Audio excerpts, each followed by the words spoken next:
Hello ஒருவன், welcome back to அவல் nursery. So நம்ம நிறைய சந்தர்ப்பங்களில் வந்துட்டு சில செடிகளை வந்துட்டு மற்றவங்க வீட்டிலையோ இல்லை மற்ற இடத்துலையோ பார்ப்போம். அதே செடி நம்ம வீட்லையுமே இருக்கும். பட் ஆனால் நம்மள்ட்ட உள்ளதோட அங்கே இன்னும் அழகா இருக்கே அப்படிங்கிற ஒரு ஃபீலிங் வந்துட்டு எல்லாருக்குமே வந்து சில டைம் வந்து கிடச்சிருக்கும். இப்போ எதனாலன்னு பார்த்தீங்கன்னா பாட். நம்ம என்ன செடி வச்சிருக்கோன்றத எந்த பாட்டில் வைக்கிறோன்றது வந்துட்டு கண்டிப்பாக முக்கியம். அந்த பாட்டுக்கு ஏற்ற மாதிரி அதோட அழகு வந்துட்டு மாறும். அதுக்கு ஒரு சின்ன ட்ரையல் வந்துட்டு இன்னைக்கு நான் காமிக்கிறேன். ஒரு செடியை எடுத்து அது வேற பாட்டில் வச்சா என்ன மாதிரி லுக் இருக்குன்றத நீங்களே பாருங்க, எக்ஸ்பீரியன்ஸ் பண்ணுங்க. இதை வந்துட்டு வேற பாட்ஸ்ல வச்சு காமிக்கிறேன் பாருங்க.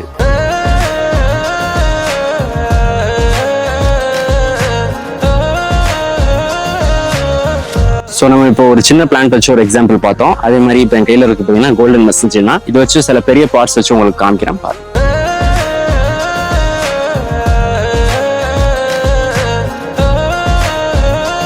இந்த வீடியோ நீங்க வந்துட்டு கண்டிப்பா பார்த்துருப்பீங்க. ஒரு பாட்டோட முக்கியத்துவம் வந்துட்டு ஒரு பிளான்ட் அழகுபடுத்துறதுல எவ்வளவு முக்கியம்னு சொல்லிட்டு. ஸோ இந்த மாதிரி நிறைய டிஃப்ரெண்டான பார்ட்ஸ்லாம் வந்துட்டு நம்ம நர்சரியில் அவைலபிளா இருக்கு. கண்டிப்பா நர்சரி விசிட் பண்ணுங்க, உங்களோட வீட்டை வந்துட்டு மேலும் அழகுபடுத்துங்க. தேங்க்யூ.